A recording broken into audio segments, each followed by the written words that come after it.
కంచికి బయలుదేరిన రామానుజుల వారిని అక్కడున్నవారు రామానుజ, ఇక శ్రీరంగనాథుణ్ణి దర్శించి వద్దాం రండి అని పిలుస్తున్నారు.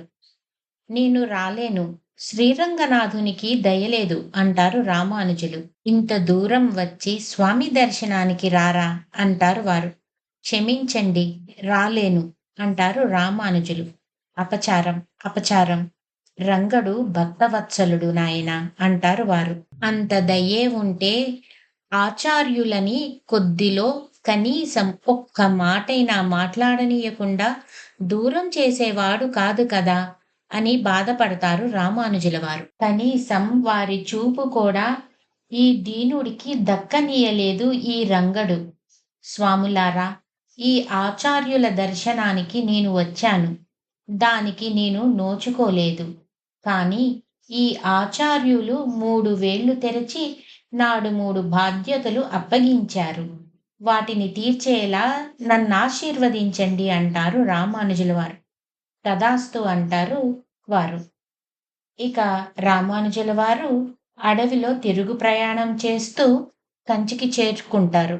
చేరుకొని వరదరాజ సన్నిధిలో, వరదరాజా, స్వామి, ఏమి నా దురదృష్టం, ఇంత యాత్ర చేసినా ఫలితం దక్కలేదు, ఆచార్యుని సజీవంగా దర్శించలేకపోయాను అని బాధపడుతూ ఉంటారు.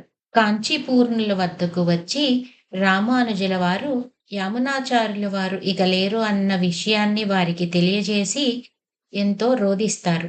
కాంచీపూర్ణులతో రామానుజుల వారు ఇలా అంటున్నారు: వరదుడే దారి చూపాలి, మీరు చూపిన తీర్థ కైంకర్యమే వరదుడికి చేసుకుంటా స్వామి అని కాంచీపూర్ణుల దగ్గర నుంచి ఆజ్ఞ తీసుకుంటారు రామానుజుల వారు. కొన్ని రోజుల తర్వాత రామానుజుల వారు దిగులుగా, ఆచార్యులు లేకుండా ఎంతకాలం, కాంచీపూర్ణులు భగవంతునికి కూడా ప్రీతిపాత్రులు కదా, మరి వారే నాకు గురువెందుకు కాకూడదు?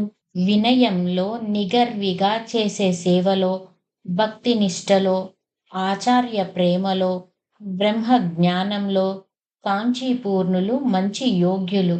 నేను వీరినే ఆచార్యులుగా స్వీకరిస్తే యోగ్యతలు ఉన్నవారిని తనతో సమానంగా ఆరాధించమనే కదా పురాణాలలో భగవంతుడి ఆజ్ఞ. ఈ కాంచీపూర్ణులనే గురువుగా స్వీకరిస్తా.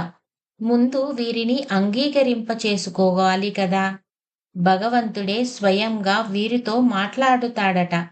ముందుగా రేపు ఎలాగైనా వారి శేష ప్రసాదం స్వీకరించాలి, ఇంటికి ఆహ్వానిస్తా అని ఇలా పరిపరి విధాలుగా ఆలోచించుకుంటూ రామానుజుల వారు కాంచీపూర్ణుల వద్దకు వెళ్తారు.